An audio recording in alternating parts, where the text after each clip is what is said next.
ભરૂચ જિલ્લા ભાજપના પ્રશિક્ષણ વર્ગના સમાપન સત્રમાં પ્રદેશ ભાજપ સંગઠન મહામંત્રી રત્નાકરજી અને પ્રદેશ મહામંત્રી અનિરુદ્ધ દવે ઉપસ્થિત રહ્યા હતા. જાડેશ્વર સ્વામિનારાયણ મંદિરે ભરૂચ જિલ્લા ભાજપના 2 રાત્રિ 3 દિવસના પ્રશિક્ષણ મહાઅભિયાનમાં 11 સત્રોમાં પ્રદેશ ભાજપના 11 મહાનુભાવોએ પ્રશિક્ષણ વર્ગ લીધા હતા. ભરૂચ જિલ્લા ભાજપ પ્રમુખ, મહામંત્રીઓ, 5 ધારાસભ્યો, પૂર્વ ધારાસભ્ય, જિલ્લા પંચાયત પ્રમુખ સહિત સંગઠનના 58 હોદ્દેદારો પ્રશિક્ષણાર્થી તરીકે જોડાયા હતા. 3 દિવસના જિલ્લા ભાજપના પ્રશિક્ષણ વર્ગના સમાપન બાદ પ્રદેશ સંગઠન મહામંત્રી રત્નાકરજી, ધારાસભ્યો, જિલ્લા પ્રમુખ, પ્રભારી, મહામંત્રીઓ, ઉપપ્રમુખે નીલકંઠ વર્ણીને અભિષેક કરી સ્વામિનારાયણ સંતોના આશીર્વાદ લીધા હતા. ભરૂચ જિલ્લામાં ત્રીજા દિવસે સમાપન સત્ર યોજાવા માટે જઈ રહ્યું.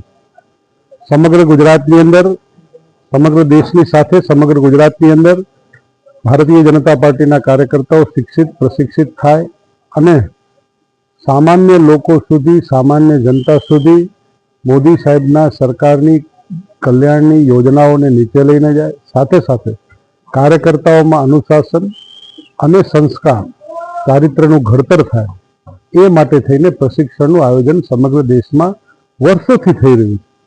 ભૂતકાળમાં પણ થતું હતું, અત્યારે થાય છે અને ભવિષ્યમાં પણ થતું રહેશે. કારણ કે ભારતીય જનતા પાર્ટી એક સંસ્કારિત પાર્ટી છે અને વ્યવસ્થાથી ચાલતી પાર્ટી છે, કાર્યકર્તા આધારિત પાર્ટી છે અને કાર્યકર્તા કેન્દ્રમાં છે.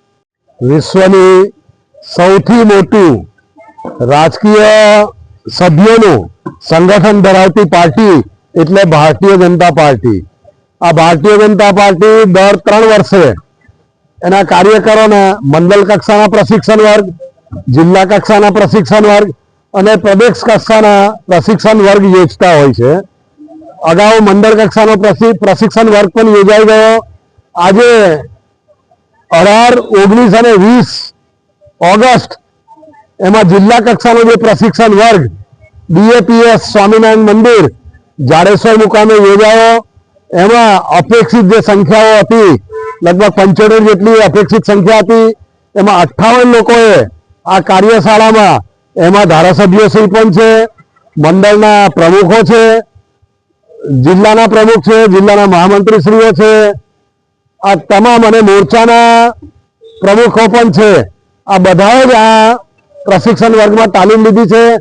આ તાલીમ વર્ગ એટલે કુલ એમાં 11 વિષયો હતા અને 11 વિષયના પ્રદેશ કક્ષાના નિષ્ણાત, અનુભવી એવા વક્તાઓ જે લોકોએ અહીં પ્રશિક્ષણ વર્ગમાં પોતાનું જ્ઞાન અહીંયા પીરસ્યું છે અને અમને સૌને એનો લાભ મળેલો છે.